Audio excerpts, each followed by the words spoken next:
कहानी की शुरुआत 3 लड़कों से होती है जिनका नाम नाथन, टेरी और गैज होता है। वो तीनों एक आलीशान घर के सामने बैठकर उसके ओनर के बाहर जाने का इंतजार कर रहे थे। दरअसल वो लोग इस घर में चोरी के इरादे से आए थे, जिसके लिए उन्हें उस घर के ओनर डॉक्टर फगिंग और उनकी वाइफ के बाहर जाने का इंतजार करना था। यहाँ टेरी की मॉम उस घर में मेड का काम किया करती थी, इसलिए टेरी का भी उस घर में आना जाना लगा रहता था। और इसी तरह उसकी नजर उस घर के तिजोरी पे भी गई थी, जिससे उसने रॉबरी के लिए अपने फ्रेंड नाथन और गैज को भी इसमें शामिल किया था। तभी एक लड़की उनके कार के सामने आ जाती है। दरअसल वो नाथन की गर्लफ्रेंड मैरी थी, जो अपने कार को लेने आई थी ताकि वो अपने जॉब के लिए निकल सके। दरअसल ये कार मैरी की थी, जिसे नाथन ने कुछ समय के लिए लिया था। खैर तभी हम उस घर के ओनर डॉक्टर फगिंग और उनकी वाइफ को घर से बाहर जाते हुए देखते हैं, और नाथन इस मौके को नहीं खोना चाहता था, इसलिए वो मैरी को कैसे भी करके उनके कार के पास ही उनका वेट करने को मना लेता है। फिर वो तीनों एक असली चोर की तरह उस घर में दस्तक देते हैं और सीधे घर में पड़े सभी महंगी से महंगी चीजों को चुराने लगते हैं। यहाँ गैज टेरी से उस लॉकर के बारे में पूछता है, पर टेरी को उस लॉकर के लोकेशन का पता नहीं होता है, जिससे वो तीनों उस लॉकर को ढूंढने लगते हैं। वहीं दूसरी तरफ मैरी को अपने जॉब के लिए लेट हो रहा था, लेकिन फिर भी वो अपने बॉयफ्रेंड नाथन के बाहर आने का वेट कर रही थी। खैर अब हम टेरी को देखते हैं, जिसे एक बेसमेंट में वो लॉकर मिल जाता है,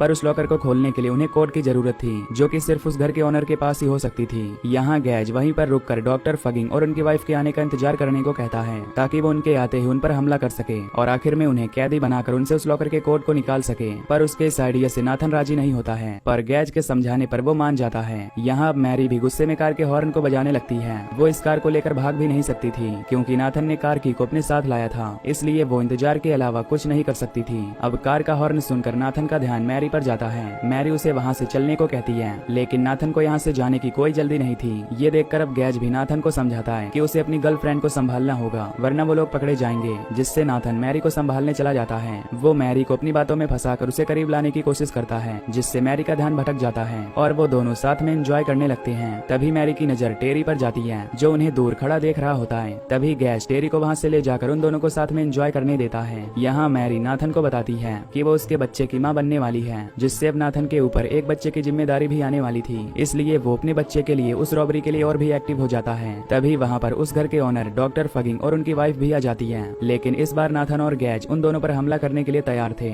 जिससे डॉक्टर फगिंग और उनकी वाइफ उनके कैद में आ जाती हैं। लेकिन मिस फगिंग को काफी चोट लग जाती है। दूसरी तरफ मैरी को भी ना चाहते हुए इस काम में शामिल होना पड़ता है। यहाँ वो सभी ओनर के पहचान में नहीं आ पाते हैं, क्योंकि उन लोगों ने मास्क पहन रखे थे। यहाँ डॉक्टर फगिंग अपनी वाइफ को बुरी हालत में देख उन सभी से उसे मेडिसिन देने की रिक्वेस्ट करते हैं, लेकिन उनकी कोई भी नहीं सुनता। लेकिन मैरी एक अच्छी दिल की लड़की थी, इसलिए वो सबके मना करने के बाद भी मिस फगिंग के चोटों को सही करने लगती है। लेकिन इसी दौरान डॉक्टर फगिंग की नजर मैरी के हाथ पर जाती है, जहाँ उसका पूरा नाम लिखा हुआ था। अब मैरी उनकी एक नेबर होती है, इसलिए वो उसे आसानी से पहचान लेते हैं। मैरी के पता लगते ही वो बाकी लोगों को भी पहचान लेता है, लेकिन गैस के बाहरी होने के कारण वो उसे पहचान नहीं पाते। अब हम गैस को देखते हैं, जो डॉक्टर फगिंग से उस लॉकर के कोड के बारे में पूछता है, लेकिन डॉक्टर फगिंग किसी भी लॉकर के होने से मना कर देते हैं, जिससे गैस को काफी गुस्सा आता है और वो उन दोनों ऑनर को बेसमेंट में उस लॉकर के सामने ले आता है। अब वो दोबारा डॉक्टर से उस कोड के बारे में पूछता है, पर इस बार भी वो बताने से मना कर देते हैं। तभी मैरी को यह सब ठीक नहीं लगता और वो वहाँ से जाने लगती है। वहीं गैज भी उसके पीछे पीछे जाने लगता है। हम देखते हैं कि मैरी वहाँ से जाने के बजाय पुलिस को कॉल करने लगती है।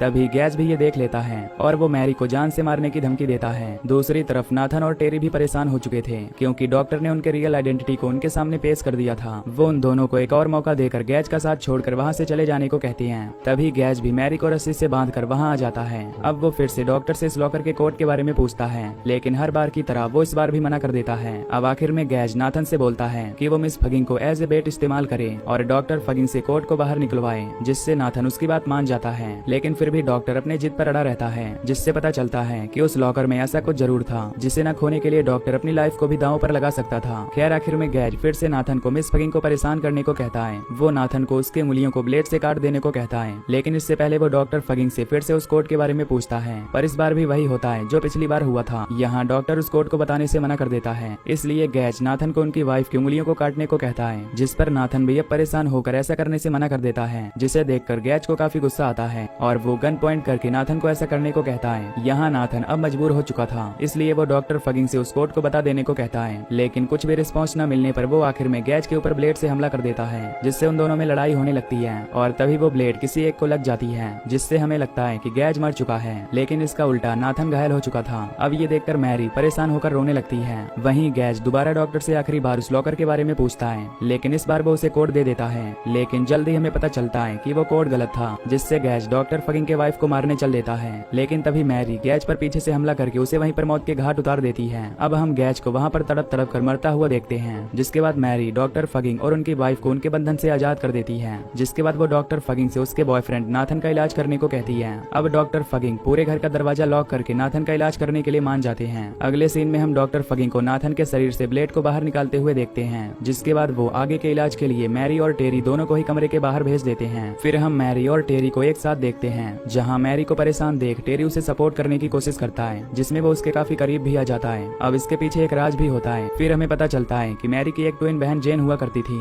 जो टेरी की ही गर्लफ्रेंड हुआ करती थी, लेकिन एक दिन वो टेरी और अपने घर को छोड़कर गायब हो गई। इसलिए टेरी मैरी को जेन समझा करता था, लेकिन यहाँ मैरी टेरी से काफी नफरत करती थी। उसका मानना था कि उसके बहन के गायब होने में उसका हाथ था, वहीं उसके बॉयफ्रेंड को इस रॉबरी में लाने में भी उसका ही हाथ था। तभी वहाँ पर मिस फगिंग भी आ जाती है, जो सामने टूटे हुए लैंडलाइन को वापस अपनी जगह पर रख देती है। अब मैरी दूसरे रूम में घूमते घूमते एक चीज को उठा लेती है, जिस पर मिस फगिंग वहाँ आकर मैरी को उसकी चीजें छूने से डांटती है। यहाँ मैरी को कुछ समझ नहीं आता। तब वो अपने बॉयफ्रेंड नाथन से मिलने पहुँचती है, लेकिन उसका भी इलाज चल रहा था। यहाँ वो नाथन को एकदम शांत देखती है, उसे कुछ गड़बड़ लगता है, इसलिए वो नाथन के नसों को चेक करती है, जिस पर उसे कुछ भी महसूस नहीं होता। तब डॉक्टर फगिंग उसे समझाते हैं कि नाथन बिल्कुल ठीक है, उन्होंने उसे एक इंजेक्शन दिया है, इसलिए वो इतना शांत है। लेकिन यहाँ पर मैरी को शक होने लगता है। वो डॉक्टर से पूछती है कि उनके बुलाने पर भी एम्बुलेंस अभी तक क्यों नहीं आई है, जिस पर डॉक्टर उसकी संतुष्टि के लिए दोबारा एम्बुलेंस के लिए बात करने लगते हैं। लेकिन यहाँ मैरी को याद आता है कि जिस लैंडलाइन से वो बात कर रहे थे वो कब का खराब हो चुका है। वहीं कुछ समय बाद मिस फगिंग मैरी के छोटे मोटे गलतियों के लिए उसे डांटने लगती है, जिसके बाद वो उसे केट नाम से बुलाती है। अब वहाँ डॉक्टर भी आ जाते हैं और वो अपने पत्नी की गलतियों के लिए माफी मांगते हैं। वो बताते हैं कि उनकी वाइफ अपनी बेटी के खोने के गम में ऐसा करती है। यहाँ उन दोनों के मरी हुई बेटी का नाम केट था। जिसके बाद हम उन सभी को डिनर करते हुए देखते हैं। यहाँ मैरी को कुछ गड़बड़ दिखने लगी थी, इसलिए वो गन को उठाकर वहाँ से भागने की कोशिश करती है, लेकिन डॉक्टर के हमले से वो बेहोश हो जाती है। जिसके बाद उसे बेसमेंट में बंद कर दिया जाता है। यहाँ टेरी को उसके रखवाली के लिए लगाया जाता है, क्योंकि टेरी भी न जाने कैसे उन सभी के वश में आ चुका था। अब मैरी टेरी को काफी समझाने की कोशिश करती है, लेकिन वो बिल्कुल नहीं मानता। आखिर में मैरी टेरी को अपनी बहन जेन के बारे में याद दिलाती है, जिससे वो मैरी को आजाद कर देता है। फिर मैरी आजाद होते ही सबसे पहले बाहर भागने का रास्ता ढूंढने लगती है, लेकिन सभी दरवाजे लॉक हो चुके थे। तभी वहाँ पर टेरी भी आ जाता है। वो मैरी से पूछता है कि क्या वो उसे वहाँ छोड़कर भाग रही है, जिस पर मैरी उसे समझाती है कि वो ऐसा नहीं कर सकती। तभी डॉक्टर की वजह से उस कमरे में गैस लीक हो जाती है, जिससे अब मैरी बेहोश होने वाली होती है। लेकिन तभी वो मिस फगिंग को पकड़कर उनके सूट को पहन लेती है। अब वो डॉक्टर फगिंग से नाथन के बदले मिस फगिंग को डील करती है, जिस पर वो मान जाते हैं। फिर मैरी नाथन और टेरी के साथ भागने लगती है। तभी टेरी मैरी पर सूट कर देता है, जिससे हमें पता चलता है कि टेरी शुरू से उन डॉक्टर्स का साथ दे रहा था। उसने इस प्लान को सामने रखा था, क्योंकि उसके बदले डॉक्टर उसे बेसमेंट में उसी लॉकर के सामने ले जाते हैं, जहाँ हम मैरी के बहन जेन को जिंदा देखते हैं, जो कभी गायब नहीं हुई थी, बल्कि डॉक्टर फगिंग ने उसे कैद कर लिया था। ऐसा इसलिए क्योंकि उन्हें जेन में उन्हें उनकी मरी हुई बेटी केट की झलक दिखती थी, और इसीलिए मैरी को भी यहाँ पर बुलाकर उसे भी कैद करना चाहते थे। अब एक हफ्ते बाद हम देखते हैं कि टेरी की मॉम उसको ढूंढते हुए डॉक्टर फगिंग से उसके बारे में पूछती है, लेकिन वो लोग उसे बताते हैं कि उन दोनों को इस बारे में कुछ नहीं पता। जिसके बाद हम जमीन पर देखते हैं, जिसे डॉक्टर फगिंग अपने हथियार से किसी की लाश को दफना रहे थे। खैर यहाँ हमें ये नहीं पता चलता कि आखिर वो लाश किसकी थी, और इसी के साथ ये मूवी यहीं पर एंड हो जाती है। Like, share and subscribe and support us.